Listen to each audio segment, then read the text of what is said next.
A diaconisa abriu o culto falando e nos orientando que nós muitas vezes somos sujeitos ao pecado. Sujeitos ao pecado. E justamente o Espírito Santo trouxe esse tema a ela e o tema é que nós vamos seguir aqui. E ali em Gênesis 25, conta um pouco da vida de Esaú e de Jacó, filhos de Isaac. E são filhos gêmeos, onde Esaú nasceu por primeiro. A palavra Esaú foi colocado de propósito nele, porque ele nasceu cheio de pelo e ruivo. Então, a palavra Esaú significa homem cheio de pelo. Ele nasceu ruivo. Esaú passou a ser chamado de Edom, que significa vermelho. Mas ele não passou a ser chamado de Edom por ele ser vermelho, mas sim por motivo da cor avermelhada da sopa de lentilha, pela qual ele vendeu a Jacó o seu direito de primogenitura. E Esaú, ele forma um povo. O povo de Edom, os edomitas. E Jacó, por sua vez, que tem um significado também, aquele que segura pelo calcanhar, devido a ele ter nascido por segundo e ter nascido agarrado no calcanhar do seu irmãozinho, então o nome dele passou a ser Jacó. E lá em Padã Arã, Deus troca o nome de Jacó para Israel, que significa aquele que governa com Todo-Poderoso. Jacó, então, ele forma o povo de Israel, o povo escolhido por Deus. E naquela época, o primeiro filho que nascia, ele recebia uma bênção do pai. Ele recebia as posses, recebia a herança, ele recebia a bênção do pai antes do pai falecer. E muitas vezes era ele que comandava os seus próprios irmãos. E apesar deles serem gêmeos, Esaú tinha nascido primeiro. Esaú seria o herdeiro, seria o abençoado do pai. Então, em reverência à palavra de Deus, vamos ficar de pé. Gênesis 25, 27 em diante. Assim fala a santa palavra. Cresceram os meninos. Esaú saiu perito caçador, homem do campo. Jacó, porém, homem pacato, habitava em tendas. Isaque amava Esaú, porque se saboreava da sua caça. Rebeca, porém, amava Jacó. Tinha Jacó feito um cozido, quando, esmorecido, veio do campo Esaú. Ele disse: peço-te que me deixes comer um pouco desse cozido vermelho, pois estou esmorecido. Daí, chamar-se Edom. Disse Jacó: vende-me primeiro o teu direito de primogenitura. Ele respondeu: estou a ponto de morrer, de que me aproveitará o direito da primogenitura? Então disse Jacó: jura-me primeiro. Ele jurou e vendeu o seu direito de primogenitura a Jacó. Deu, pois, Jacó a Esaú pão e o cozinhado de lentilhas. Ele comeu e bebeu, levantou-se e saiu. Assim, desprezou Esaú o seu direito de primogenitura. Amém? Nós podemos ver na palavra, a palavra fala que Jacó tinha feito um guisado. Esaú, ele chega do campo cansado, e a palavra fala que ele estava esmorecido, a ponto de morrer. Imagine por você mesmo, chegando em casa, cansado. E Esaú, ele volta exalto do campo. Talvez não tinha encontrado aquela caça que ele tanto queria, ele era caçador. E cansado, como você muitas vezes volta. Você volta cansado do trabalho, procurando trabalho, cansada dos estudos, cansado daquela baixa remuneração, cansado das dívidas, aquela pendência lá no mercado. Quando você volta do trabalho, lá no trabalho, aquelas propostas indecorosas, aquelas propostas de corrupção. E muitas vezes ao procurar emprego, batendo de porta em porta e não acha nada, e quando acha, só acha aqueles trabalhos que te deixam em situação ruim, em situação de perigo, que contrariam os seus bons costumes, que contrariam a palavra de Deus. Esaú estava cansado. Esaú estava cansado. Cansado como você, que não foi bem sucedido naquele dia. Cansado por os outros, verem os outros se dando bem na base da usurpação. Esaú estava esmorrecido. Sujeito ao pecado, como a diaconisa falou. Sujeito ao pecado. E o texto aqui nos mostra que é em momentos difíceis que aparecem essas propostas indecorosas. Propostas que desvalorizam a pessoa que você é, que desvalorizam o que você tem. E o texto mostra que Esaú, então, se comprometeu.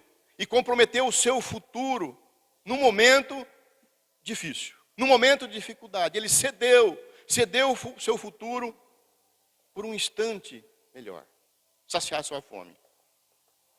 Esaú era o primeiro. Ele tinha a promessa da bênção do pai.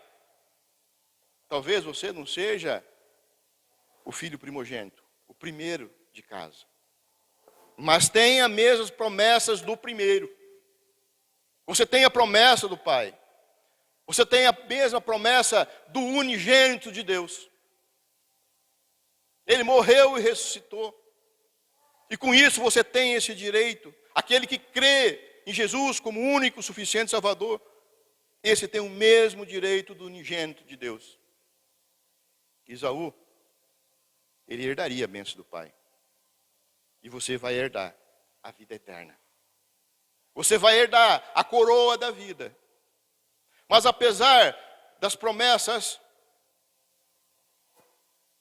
dessas promessas que nós temos, nós passamos por dificuldades. Mas Jesus falou, nesse mundo tereis aflições.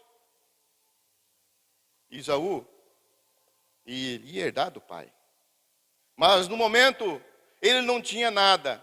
Estava faminto, tentado a trocar a sua bênção por algo momentâneo. Esaú estava sem esperança. E ele fala, estou a ponto de morrer, de que me adianta a primogenitura? Do que me adianta? E é difícil nós esperarmos a bênção, aguardar a bênção. É difícil nós, nesses momentos, nos mantermos na fé. As necessidades são muitas, passamos por necessidades. As tentações são muitas. E nas dificuldades, esmorecidos como Esaú, nós tentamos fazer do nosso jeito, da nossa maneira. Vendemos a bênção que temos de Deus. A esperança da coroa. E nós colocamos essa esperança em pratinhos de cozido. Podemos chamar de corrupção. Que vai nos apodrecer.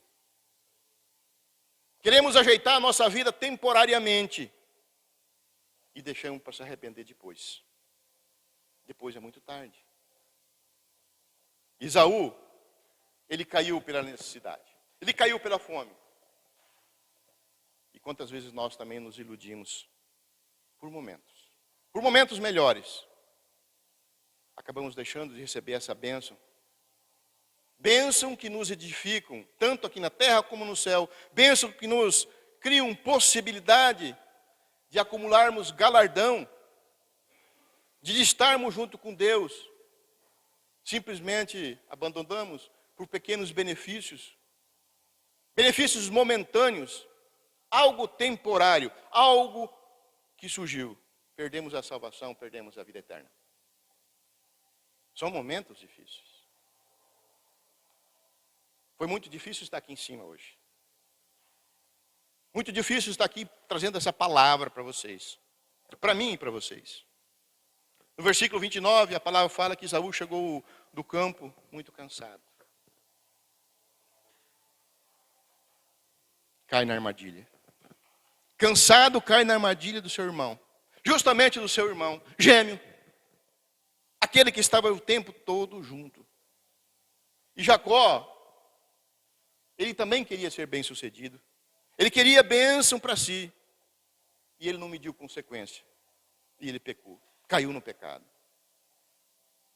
E apesar das aflições que nós passamos, nós temos que colocar prioridades na nossa vida. Nós não podemos perder o foco. E o nosso foco é chegar lá no juízo final. E ser escolhido para estar com Jesus.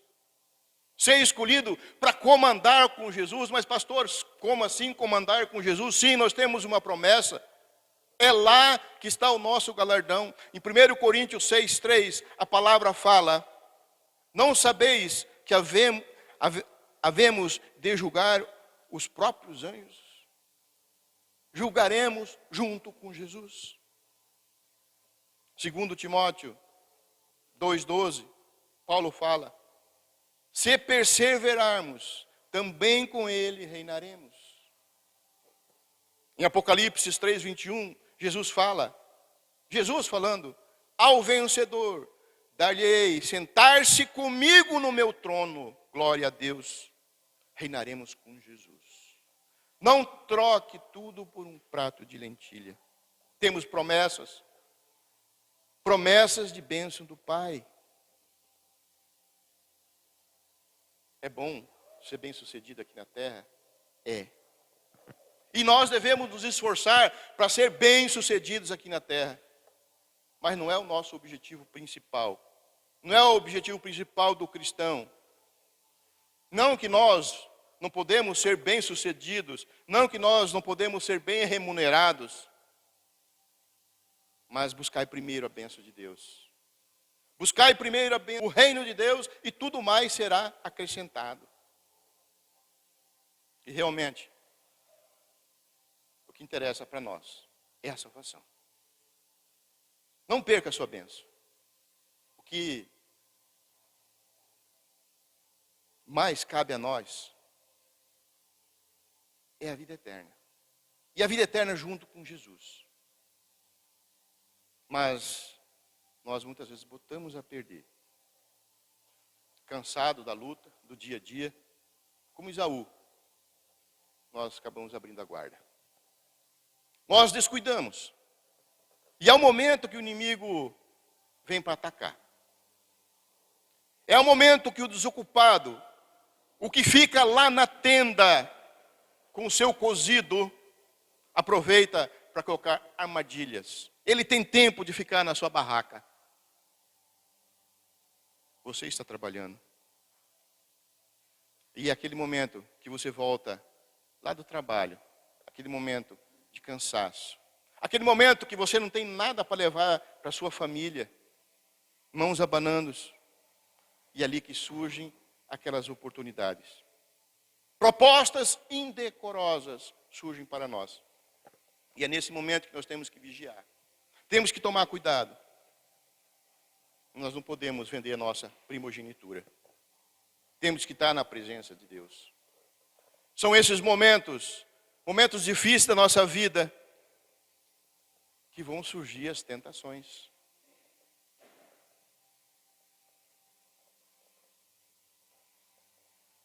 Quando nós perdemos o amor próprio, começa a entrar o amor ao dinheiro. Começa a entrar a droga, as bebidas, os vícios. Muitos exemplos temos na sociedade de pessoas que se perdem. E quando nós entramos com amor ao dinheiro, com os bens, nós botamos a perder tudo. Tudo que já nós conquistamos. perdemos a oportunidade também da salvação. E Deus não quer isso para nós. Deus deu seu Filho único por nós. Esaú fala no versículo 32, estou a ponto de morrer, de que me aproveitará o direito da primogenitura. Exatamente nesses momentos difíceis é que surgem essas propostas indecorosas que desvalorizam a nossa bênção, que desvalorizam a nossa pessoa, desvalorizam o que nós somos, oferecendo algo passageiro. E Jacó, aquele que segura pelo calcanhar, aquele que quer te atrapalhar, ele pede juramento, ele pede pacto. E Esaú jurou, comprometeu o seu futuro. A necessidade de Esaú era momentânea. Cuidado com as necessidades momentâneas. Todos nós temos necessidades momentâneas, nós precisamos. Mas é lá no Espírito é que nós passaremos a eternidade. O mundo, ele ofereceu para Esaú. Esaú aceitou. E o mundo, ele vem nos oferecendo.